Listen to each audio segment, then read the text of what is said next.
Well, thanks for having me. I'm very excited to be here. For me, the most fascinating piece of matter in the universe is this, the human brain. And I got really interested actually in how it produces our subjective states, consciousness, emotions, thoughts. At a very early age, at the age of 5, I had basically an existential crisis. I realized that I was going to die. I was not going to exist for the first time. It caused a lot of anxiety. I asked my father the next day, where do my thoughts come from? And he said, they come from your brain. And I said, great, how? Because I want to try to figure out how to keep them when I die, right? Even if I don't have a body and I don't exist, I just want to have my own inner life, my own inner world, my own consciousness. And I said, how? And he said, I don't know. And I said, well, what can I be when I grow up to figure that out? And he said, I don't know, I guess a psychiatrist. So, he didn't quite have the answers, but that set off my lifelong quest to try to understand how this physical piece, this 3-pound piece of matter, creates all of our subjective experiences. Now, you can think of it kind of like an information processing machine. It's made up of these individual units or neurons that can either be on or off, basically. There's about 86 to 100 billion neurons. They each have about 1,000 to 10,000 connections or synapses. So there are about 100 trillion connections in the human brain, right? That's more connections in the brain than there are stars in the Milky Way. So it's a really complex piece of matter. But much of what's happening in the brain is happening outside of consciousness. And that's also what I'm interested in, because those unconscious processes are the things that are affecting your behavior, the decisions you make. We think we have agency, but often we come up with post hoc explanations for why we do things all the time. So this is what I've dedicated my life to, studying the neural basis of consciousness, of our feelings, our thoughts, and also these unconscious processes that affect our behavior in very significant ways. But as we increase our understanding of how the human brain works, it also allows us to influence it directly in different ways, in more direct ways, either with drugs or what I'm going to talk about is what's currently achievable with brain-computer interfaces and how we're basically learning to change ourselves with a push of a button via neural implants, and how we're basically merging with technology. And what does that mean for our sense of self? This is really interesting. Just in the airport coming here yesterday, I came across this, which I thought was interesting. I took a picture of it as I was running through with my luggage. It's actually, full disclosure, it's an advertisement for Deloitte. They're not a sponsor of this, but I just thought it was cool. So it's no longer human versus machine, right? And it's more about, it's humans together with machines, and perhaps integrating with them to make us maybe superhuman, or at least to help improve the limited capacities of the human brain, right? Because although it's an amazing piece of matter and it gives us the ability to understand ourselves and our universe and our place in it, perhaps we can enhance it with technology. So right now, I'm involved with studies and clinical work using technology to help cure illness. So one of these neural implants we use is called deep brain stimulation. And here basically we implant these electrodes in the subcortical parts of the brain. It's connected under the skin via a wire to these battery packs. They're made by the same people that make pacemakers. And we can control the amount of stimulation with a remote control. You can see here, this is what one of the implants looks like. There's 4 different contact points. And we can control where we stimulate and the amount, and basically use this to treat not only movement disorders, but also psychiatric illnesses, things like obsessive compulsive disorder and depression. So I'm going to show you an example now. It's been being used to treat things like Parkinson's for a number of years. I'm going to show you an example of a patient where these implants were first turned on for the very first time and how significantly it affects his behavior. And these are people where the medications they were on no longer are effective. Okay, so we're here for the initial programming session. You got both sides of the brain put in, bilateral stimulators, and we're here for the initial programming session. This is what it looks like without the medicine and the stimulator. And now we're just going to turn it on.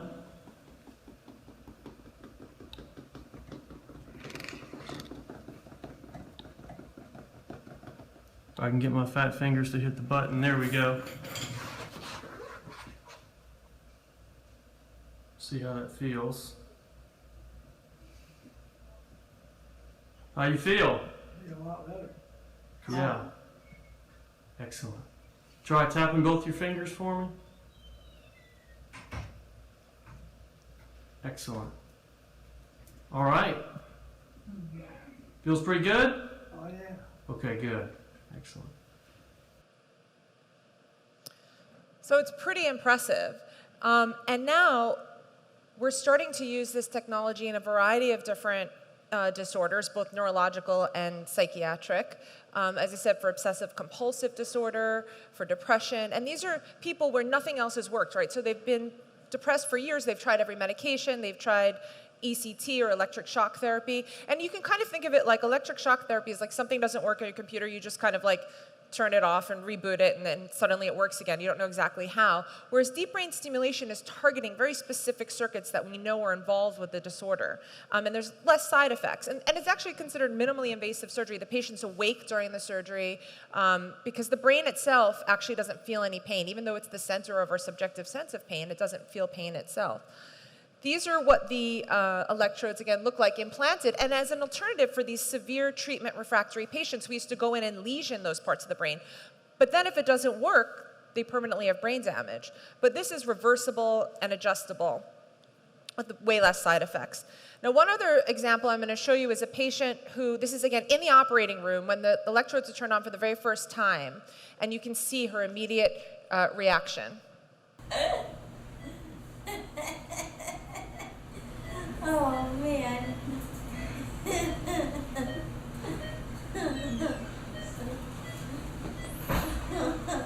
Describe what you're feeling right now. I feel happy. So now in the realm of neuroscience, we're going from correlation, where we used to just look at the brain and see, like, sort of, well, we still do that now, but what lights up when you're having this thought or that feeling.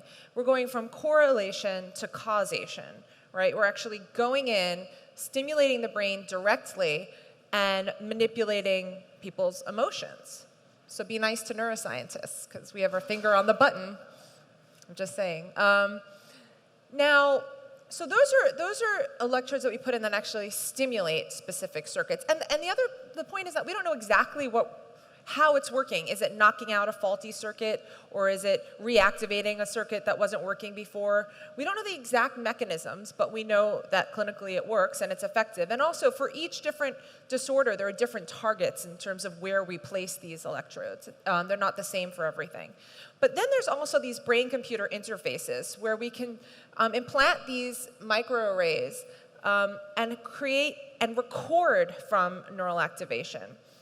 And there's a direct communication pathway between this brain activation that it records to a computer that decodes that information and then can go on to control, say, a prosthetic limb.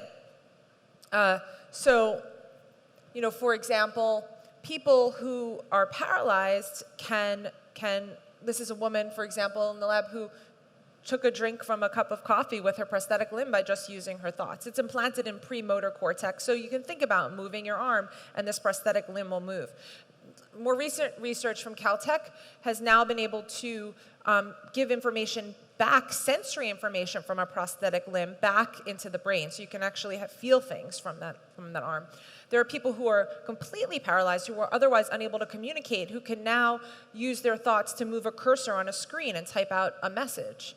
So this is really helping people in very significant ways.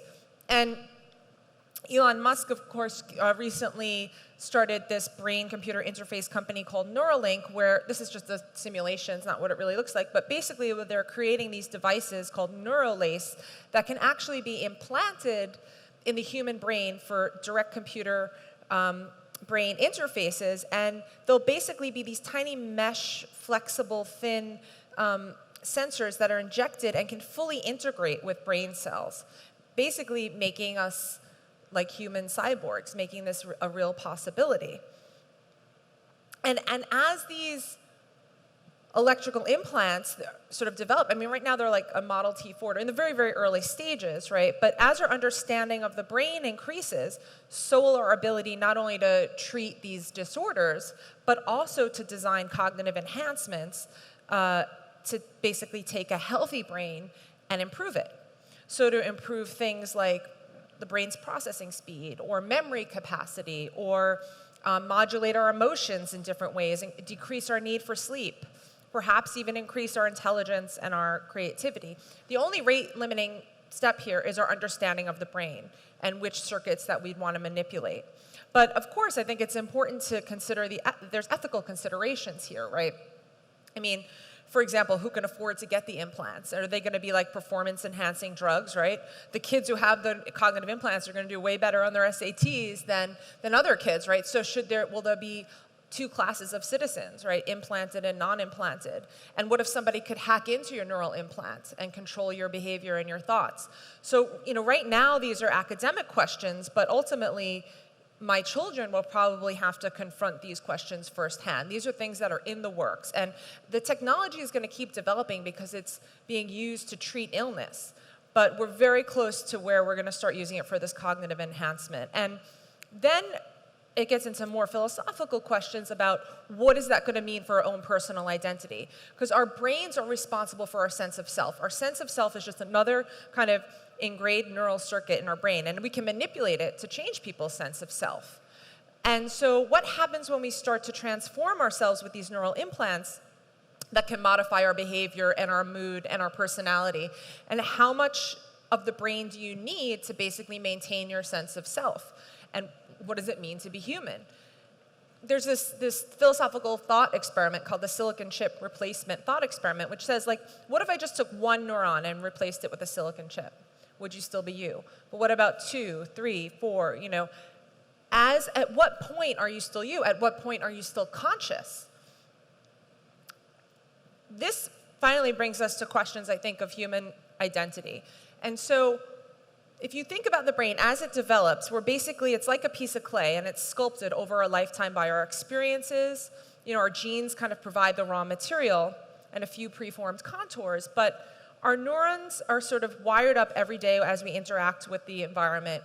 And there's always room for change. Our brain is constantly changing up until our very last day. And as a baby, we're actually born with many more neurons than we need, and many more connections. And as we develop, the connections are actually pruned down, so the most important ones are maintained and the rest wither away.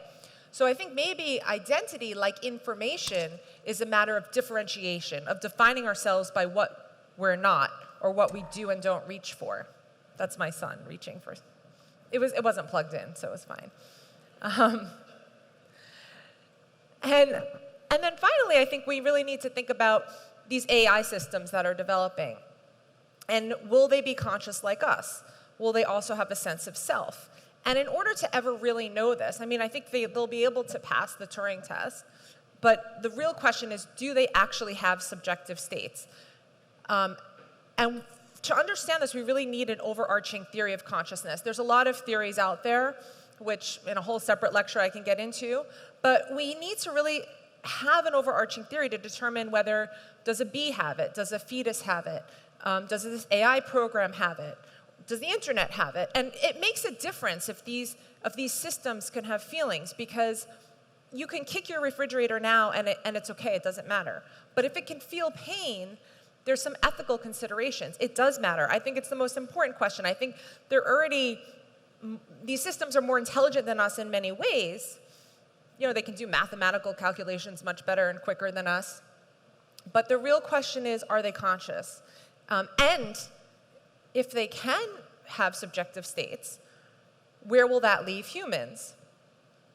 So I'm trying to find our last little bastion of hope so the computers don't take over the world.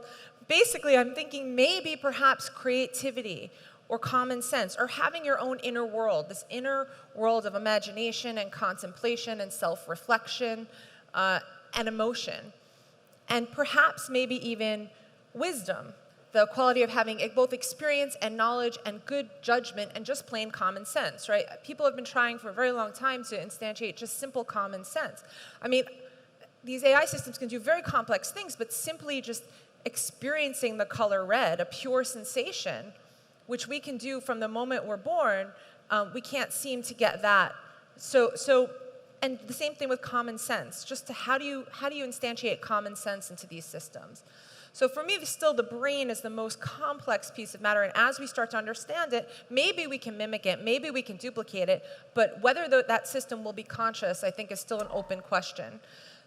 So this is now my 22-month-old son, 4.5-year-old daughter. The half part is very important.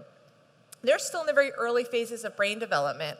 And it's exciting to think about what is going to be possible by the time their prefrontal cortices are developed and fully developed in about 20 years, and the possibilities to maybe enhance their cognitive capacities. Not that my kids would need it, of course, but in the meantime, I think these discoveries in neuroscience and the merging with technology is going to continue to go on as we help cure illnesses, or at least treat the symptoms of illnesses. But it's important to remember that our brain is both delicate and robust, right? It's easily damaged, but impressively able to heal itself.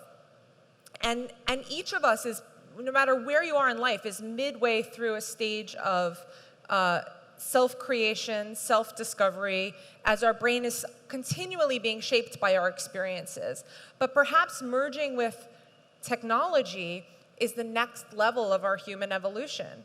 And each of us, as I said, will continue to be a work in progress till our very last breath, and maybe even within our lifetimes, we'll achieve another state of what it is to be human or what it is to be conscious. And I will leave it at that. Thank you very much.